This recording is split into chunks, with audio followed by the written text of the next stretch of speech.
with you.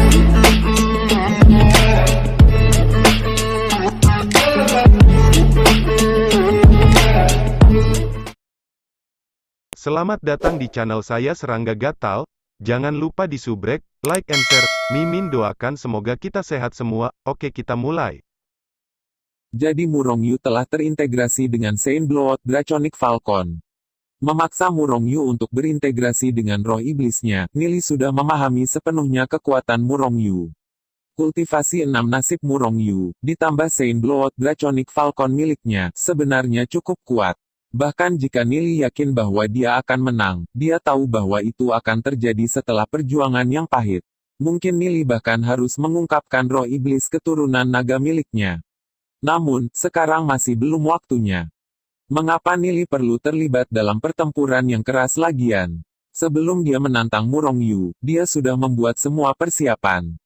Sudut mulut Nili melengkung membentuk senyuman. Murongyu sedih bertemu dengannya. Dengan lambaian tangan kanannya, Nili mengeluarkan pedang meteorit Dewa Petir. Baut petir tebal berkumpul di atasnya, memberikan penampilan yang spektakuler. Energi petir pedang bertabrakan dengan energi intens Murongyu dalam serangkaian ledakan. Kedua energi tidak kalah satu sama lain saat mereka bertabrakan di medan perang. Para penonton benar-benar terkejut. Nili mampu menandingi Saint Blood Draconic Falcon dengan senjata. Itu berarti senjata Nili mungkin artefak grade 7 atau 8. Huang Yu dan Nanmen Tianhai tersenyum pahit saat mereka bertukar pandang. Tidak ada batasan pada artefak dalam pertempuran ini, karena artefak juga dianggap sebagai bagian dari kekuatan seseorang. Namun, dalam kebanyakan kasus artefak yang digunakan oleh murid senior distrik timur jauh lebih baik daripada yang digunakan oleh para pendatang baru. Namun, Nili telah menjadi pengecualian. Huang Yu dan Nanmen Tianhai tidak tahu level apa artefak armor perang Nili, tapi mereka yakin itu setidaknya grade 4. Itu sebabnya tinju energi Murongyu tidak bisa menembusnya. Selain itu, Nili mengeluarkan satu lagi. Artefak ofensif yang seharusnya grade 7, atau bahkan grade 8. Murongyu tidak tahu artefak macam apa yang Nili pegang. Artefak kuat macam apa yang bisa menandingi energinya. Namun, dengan senjata saja, seharusnya mustahil untuk menang melawan Murongyu. Jejak dingin melintas di mata Murongyu. Dia mengeluarkan peluit panjang, mengangkat cakar tajamnya, dan mencakar Nili. Cakar tajam silet menyapu udara dengan energi tak terbatas. Gelombang kejut yang tersebar menyebabkan penghalang bergetar hebat. Serangan amukan Murongyu mengandung energi api yang tak terbatas, seperti badai yang turun dari cakrawala.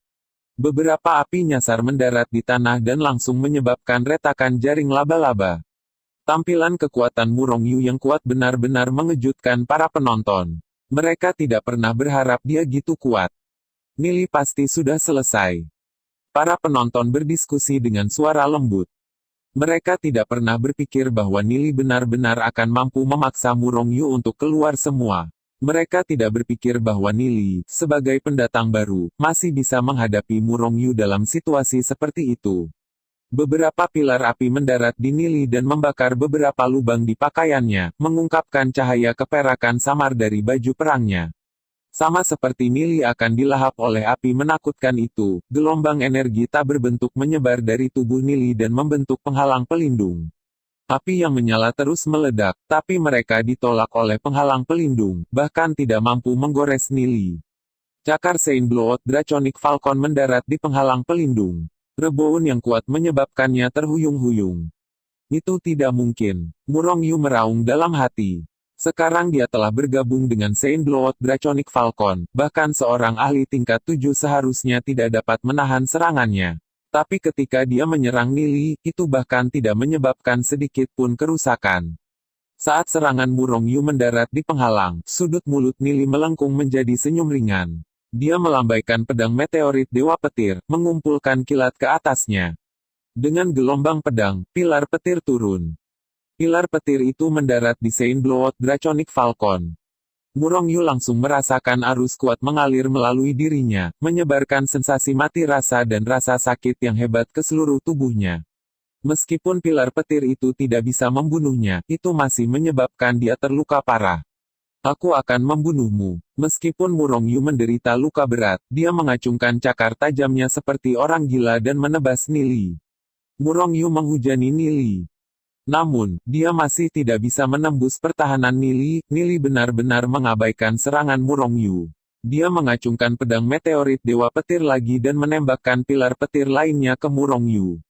Rek, ark, wuak. Setiap kali pilar petir menyambar Murong Yu, dia mengeluarkan jeritan yang menyedihkan. Berdasarkan seberapa serak teriakannya, semua orang tahu bahwa Murong Yu pasti menderita rasa sakit yang tak terbayangkan. Semua penonton bingung. Semburan api dan percikan petir beterbangan di mana-mana di panggung pertempuran, sehingga mereka tidak bisa melihat situasi dengan jelas. Pertempuran itu terlihat sangat intens. Tapi kenapa Murong Yu yang selalu berteriak? Mungkinkah Murong Yu sedang didominasi? Tapi itu seharusnya tidak mungkin. Murong Yu adalah ahli 6 tingkat dan dia terintegrasi dengan Saint Blood Draconic Falcon. Meski gitu, dia tidak bisa menang melawan Nili. Lalu seberapa kuat Nili? Namun, fakta telah ditempatkan di hadapan mereka. Huang Yu dan Nanmen Tianhai tercengang menyaksikan badai padat pilar petir menyerang Murong Yu. Ini agak terlalu tak tahu malu. Siapa yang mengira bahwa armor perang Nili bukanlah artefak grade 4, tapi sebenarnya grade 6? Tidak hanya itu adalah seluruh rangkaian. Itu sudah mengesankan jika orang biasa mendapatkan armor perang artefak grade 4, tapi anak Nili ini benar-benar mendapatkan seluruh set grade 6 untuk dirinya sendiri. Bahkan seorang ahli alam Heavenly Axis mungkin tidak bisa menembus armor perang artefak grade 6. Dan Murong Yu hanyalah 6 nasib. Karena armor pertempuran artefak kelas 6 sangat langka, kebanyakan orang belum pernah melihatnya sebelumnya. Hal yang sama berlaku untuk Murong Yu, dia tidak tahu apa yang sedang terjadi, jadi dia melanjutkan serangannya pada Nili. Dia tidak tahu bahwa serangannya tidak berpengaruh. Selain dari armor pertempuran artefak kelas 6 Nili, pedang meteorit Dewa Petirnya juga sesuatu yang istimewa. Pilar petir yang dihasilkannya sangat kuat. Belum lagi Nili hanya di 4 fate. Bahkan jika dia hanya 1 nasib, dia benar-benar bisa memainkan Murong Yu sampai mati, hanya dengan peralatan mewahnya.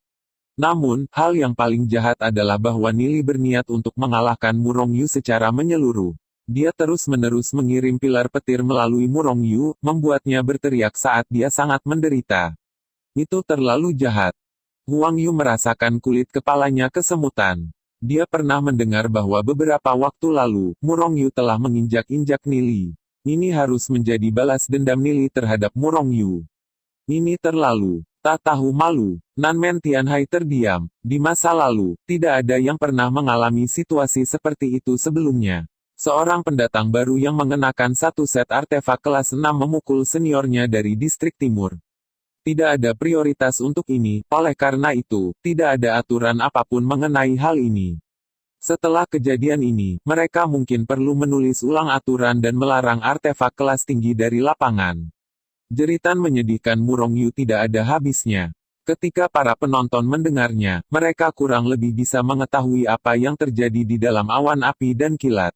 Gu Bei dan Lu Piao diam-diam tertawa saat mereka membayangkan keadaan menyedihkan yang dialami Murong Yu saat ini. Bahkan Li Xingyun tidak bisa menahan tawa. Nili telah memainkan Murong Yu dengan menyedihkan. Sementara Nili dan Murong Yu sedang bertarung, 2 orang duduk dengan tenang di sudut lain lapangan, menikmati teh saat mereka menyaksikan pertarungan. Salah satunya adalah Long Tianming. Yang lainnya mengenakan jubah panjang keperakan dan memiliki sikap anggun yang bahkan lebih tinggi dari Long Tianming. Saya tidak pernah berpikir bahwa Brother Beiyan akan tertarik dengan pendatang baru ini. Long Tianming menatap pemuda di sebelahnya dan tersenyum ringan. Kata-katanya membawa duri, hubungannya dengan pihak lain jelas tidak harmonis. Saya datang hanya untuk menonton. Tapi fakta bahwa bahkan Long Tianming sendiri akan peduli tentang ini membuat saya bertanya-tanya mana yang jenius yang tangguh. Situ Beiyan duduk dengan tenang. Sepertinya pemuda ini memang menarik. Satu-satunya alasan dia menang melawan Murong Yu adalah karena artefak seluruh tubuhnya, kata Long Tianming sambil tersenyum. Jadi dia juga mendapatkan apresiasi dari Brother Beiyan. Bocah ini berasal dari dunia kecil tanpa latar belakang yang layak dibicarakan. Namun, dia berhasil mendapatkan satu set armor perang artefak grade 6 sebelum dia memasuki distrik timur dan juga menjadi murid hierark Skillet. Apakah itu tidak cukup? Situ Beiyan tersenyum dan melanjutkan, saya juga mendengar bahwa dia membentuk kekuatan dengan Gubei, dan itu berkembang menjadi beberapa ribu anggota dalam beberapa hari. Sepertinya dunia luar ramai dengan aktivitas. Long Tianming menatap Situ Beiyan dengan bingung. Situ Beiyan harus waspada jika seseorang bangkit. Namun, dia duduk di sana dan hanya menikmati pertunjukan. Oleh karena itu, Long Tianming tidak tahu apa yang direncanakan Situ Beiyan. Tapi terlepas dari apa yang Situ Beiyan pikirkan, Long Tianming tidak akan membiarkan Liga Iblis bangkit. Long Yuyin baru saja mendirikan Profound Note League 1 yang mungkin dipicu oleh Nili. Meskipun Long Tianming tidak tahu apa motif Nili, dia bisa merasakan bahwa tujuan Nili tidak sederhana. Apapun itu mengancamnya. Paling tidak, Long Tianming tidak akan membiarkan Long Yuyin mengancam posisinya sebagai patriark keluarga Dragon Seal masa depan. Saat itu, Nili telah memberinya 3 kata. Namun, Long Tianming masih tidak melihat niat yang mendalam di dalamnya, dan mulai berpikir bahwa dia telah ditipu, namun, dia tidak bisa memverifikasinya. Oleh karena itu, dia tidak memiliki kesan yang sangat baik dari Nili. Saat ini, hanya ada 3 orang yang memenuhi syarat untuk memperebutkan posisi Master Sekte, Situ Beiyan, Long Tianming, dan Liu Feng. Namun, baru-baru ini, ada beberapa orang lain yang muncul entah dari mana dan membuat semuanya berantakan. Terutama Gu Bei, yang baru saja menjadi penerus pertama dari klan Gu. Sekarang, Long Yuyin juga telah muncul dan Li Xingyun juga tidak terlihat sangat pasrah. Ketiganya terkait dengan Nili. Sejak Situ Beiyan juga di sini untuk mengamati Nili, itu membuktikan bahwa dia tidak acuh seperti yang dia klaim. Ya, setidaknya dia memperhatikan Nili yang sedang naik daun. Sekitar setengah jam kemudian, pertempuran antara Nili dan Murong Yu akhirnya berakhir. Api dan kilat juga padam. Nili muncul di lapangan, sudah mengenakan satu set pakaian baru dan rapi. Murong Yu berada tidak jauh, terbaring di tanah seperti anjing mati tanpa secarik kain di tubuhnya. Dia dipenuhi luka dan tampak tidak sadarkan diri.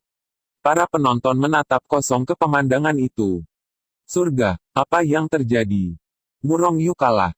Dia sudah bergabung dengan Saint Blood Draconic Falcon miliknya, jadi mengapa dia masih dalam kondisi yang menyedihkan? Mereka semua melihat Nili dengan hormat di mata mereka. Murong Yu adalah seorang ahli peringkat dalam 200 teratas distrik timur.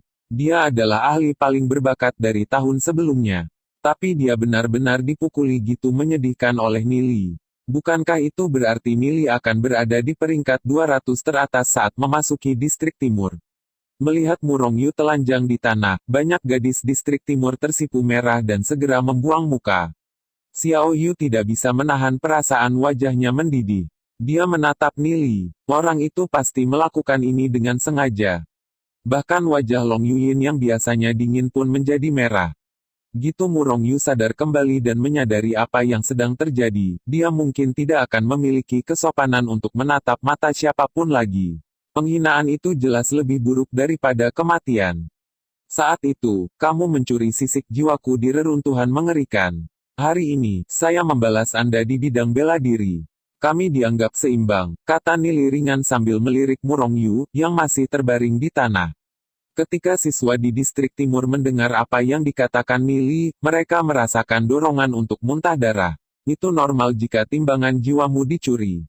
Tapi Nili telah mencuri pakaian Murong Yu. Nili melompat turun dari panggung dan berjalan menuju Gu Bei dan yang lainnya. Gu Bei dan Lu Piao mengedipkan mata pada Nili. Langkah dari Nili ini benar-benar memiliki rasa yang tepat. Huang Yu dan Nan Tianhai tidak bisa menahan senyum pahit. Mereka harus menetapkan aturan baru sekarang. Jika tidak, bukankah Nili akan menantang seluruh distrik timur? Bagaimanapun, Nili memiliki seluruh set artefak kelas 6. Saat Huang Yu dan Nan Tianhai sedang berdiskusi di antara mereka sendiri, Yang Mulia Flameles berjalan ke sisi mereka dan berbicara dengan suara rendah, "Tetua, hierark Skillet telah memanggil saya untuk menyampaikan beberapa patah kata. Dia ingin kamu mengirim beberapa orang untuk menguji Nili." Setelah mendengar kata-kata Yang Mulia Flameles, Huang Yu dan Nan Tianhai terkejut di dalam hati mereka. "Siapa hierark Skillet?" Anda bertanya. Dia adalah salah satu dari 5 eksistensi utama di Sekte Bulu Ilahi. Orang-orang dari level Nanmen Tianhai dan Huang Yu bahkan tidak memiliki kualifikasi untuk memenuhi hierarki Skilut. Venerable Flameles adalah murid tertua dari hierarki Skilut, oleh karena itu, kata-katanya tidak dapat diragukan lagi. Selanjutnya, bagaimana mereka berani mempertanyakan kata-kata hierarki Skilut? Yakinlah, Yang Mulia Flameles. Kami akan mengaturnya. Huang Yu segera menjawab. Sangat baik. Yang Mulia Flameles menjawab dengan ringan saat dia duduk di kursi di belakang mereka. Sebuah cahaya dingin melintas di matanya saat ia menyapu mereka di atas Nili, yang sedang duduk dengan Gube. Dia dengan dingin tersenyum. Kompetisi berlanjut. Nanmen Tianhai berdiri dan suaranya bergema di seluruh panggung. Bawa Murong Yu pergi. Aturan baru telah dibuat untuk kompetisi ini. Tidak ada yang diizinkan menggunakan artefak apapun di atas grade 3. Mendengar kata-kata Nanmen Tianhai, para siswa dari distrik timur sedikit tercengang. Tidak ada aturan seperti itu sebelumnya. Mungkinkah karena kasus Murong Yu? Saat mereka berpikir tentang pedang meteorit Dewa Petir di tangan Nili, mereka menyadari bahwa Nili telah menggunakan artefak untuk menang melawan Murong Yu. Bahkan Penatua Nanmen Tianhai tidak tahan lagi dan, oleh karena itu, melarang penggunaan artefak di atas kelas 3. Tidak heran Nili bisa menang melawan Murong Yu. Baru kemudian para siswa distrik timur mengerti apa yang sedang terjadi. Berdasarkan kekuatan saja, Nili mungkin bukan lawan yang tepat bagi Murong Yu. Ketika Nili mendengar ini, dia melihat ke arah Nanmen Tianhai dan Huang Yu. Satu sosok yang dikenalnya ke arah itu membuatnya menyipitkan matanya.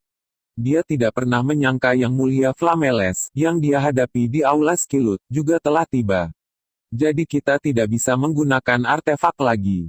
Saya berencana untuk menggertak orang-orang dari distrik timur seperti yang dilakukan Nili. Lu Piao berkata dengan sedikit menyesal. Dia tidak pernah berpikir bahwa mereka akan melarang penggunaan artefak gitu cepat. Betapa membosankan. Li Xingyun mau tak mau memutar matanya. Jika Nili, Gube, dan Lu Piao memakai artefak kelas 6 mereka dalam pertempuran melawan siswa dari distrik timur, maka akan aneh jika Nanmen Tianhai dan Huang Yu tidak melakukan apa-apa. Li Xingyun ingat saat pertama kali tiba di distrik timur, saat itu, dia juga dipukuli oleh seniornya. Dia tidak tahan mengingat pengalaman itu. Namun, Nili dan dua lainnya tidak muncul untuk dipukul, mereka ada di sana untuk memukul orang lain. Ini benar-benar tidak bisa ditoleransi. Nanmen Tianhai terbatuk dan dengan tenang berkata, dengan benar, Nili harus menggantikan peringkat Murong Yu, sekarang dia telah mengalahkan Murong Yu. Namun, setelah mendiskusikannya dengan Penatua Huang Yu, kami telah memutuskan bahwa Nili harus menjalani tes lain. Dia hanya dapat menggantikan posisi Murong Yu jika dia lulus ujian itu. Tampaknya Penatua Nanmen Tianhai juga tidak tahan, oleh karena itu, dia memberi Nili masalah yang sulit. Semua orang bertanya-tanya seperti apa tes itu. Para siswa dari distrik timur mau tidak mau meningkatkan harapan mereka. Sebelumnya, Nili telah mengalahkan Murong Yu dengan sangat buruk, dan meninggalkan para siswa distrik timur seperti mereka tanpa kebanggaan. Sepertinya Nili akan membayar harganya sekarang. Sekarang, kita akan memilih lawan Nili berikutnya untuk menguji kekuatan sejatinya. Nanmen Tianhai berkata dengan sungguh-sungguh. Dalam kompetisi ini, artefak di atas kelas 3 tidak diperbolehkan. Nili mengerutkan kening setelah mendengar kata-kata Nanmen Tianhai. Lu Piao dan Gubei bertukar pandang. Tidak ada aturan seperti itu sebelumnya. Apakah seseorang mencoba mempersulit Nili? Gubei meningkatkan kewaspadaannya. Nili memiliki gambaran kasar tentang apa yang sedang terjadi. Yang Mulia Flameles mungkin melakukan sesuatu. Namun, dia tidak bisa mundur pada saat seperti ini. Jika dia melakukannya, maka orang akan mengatakan bahwa dia hanya mengandalkan artefak untuk menang, dan tidak memiliki kekuatan asli. Meskipun kompetisi di distrik timur ini tidak terlalu signifikan, mungkin ada banyak petinggi yang memperhatikannya dengan seksama. Jika mereka memperbaiki kesan negatif tentang dia hari ini, maka itu hanya akan menyakitinya gitu dia mulai bersaing untuk posisi Master Sekte. Karena orang lain akan memilih lawannya untuknya, maka sepertinya Nili tidak akan memiliki kebebasannya sendiri untuk bertindak lagi. Nili memandang Huang Yu dan Nanmen Tianhai dan bertanya, berapa banyak lawan yang akan diatur oleh kedua sesepuh untukku? Jika mereka mengirim sungai lawan yang tak ada habisnya, maka Nili hanya akan kesal sampai mati. Nanmen Tianhai berhenti sejenak, seolah sedang menunggu jawaban orang lain. Lalu dia berkata, hanya 2 lawan. Nili mengangguk. Dipahami. Karena mereka hanya mengirim 2, itu berarti mereka berdua sangat percaya diri pada kekuatan mereka sendiri. Namun, lawan masih harus meremehkan kekuatan Nili sampai tingkat tertentu. Para siswa dari distrik timur memusatkan perhatian mereka ke arah Nili. Mereka tidak tahu siapa yang akan dikirim oleh Penatuan Nanmen Tianhai untuk berurusan dengan Nili. Mereka tidak bisa menahan harapan yang muncul di hati mereka. Jika Nili tidak bisa menggunakan artefak, maka dia pasti akan mendapatkan pukulan tanpa ampun. Benar. Setiap pendatang baru di distrik timur harus diberi pelajaran yang kejam. Kalau tidak, mereka tidak akan tahu bagaimana menunjukkan rasa hormat. Seorang pemuda tegap berusia 20-an melompat ke atas panggung. Ini Ye Chong. Peringkatnya bahkan di atas Murong Yu. Untuk berpikir bahwa mereka akan mengirim lawan tingkat tinggi dalam sekali jalan. Ini pasti akan menjadi pengalaman yang menyedihkan bagi Nili. Bahkan Murong Yu bukanlah lawan yang tepat bagi Nili. Jadi tentu saja kedua tetua tidak akan mengirim siapapun yang lebih lemah. Salah satu siswa distrik timur mencibir, ada harga yang harus dibayar untuk menang dengan mengandalkan artefak. Para senior dari distrik timur ini pasti tidak bisa berdiri di sana setelah menyaksikan salah satu dari mereka dipukuli oleh pendatang baru. Karena itu situasinya, maka Nili mungkin tidak akan bisa keluar dari ini. Nili menyingkirkan artefaknya, berganti pakaian baru, dan melompat ke atas panggung. Dia bertukar pandang dengan Ye Chong. Yang Mulia Flameles mengirimkan suaranya kepada Ye Chong dan berkata, Ye Chong, tidak perlu menahan diri. Silakan dan bunuh dia, aku akan bertanggung jawab. Yang Mulia Flameles tidak tahu apakah Nili memiliki jiwa takdir di aula jiwa. Jika Nili tidak, maka dia pasti akan hancur. Flames bisa menggunakan Ye Chong untuk menghapus Nili dari gambar sepenuhnya. Adapun apa yang terjadi setelahnya, sejauh menyangkut Yang Mulia Flameles, Ye Chong dapat dengan mudah dikorbankan.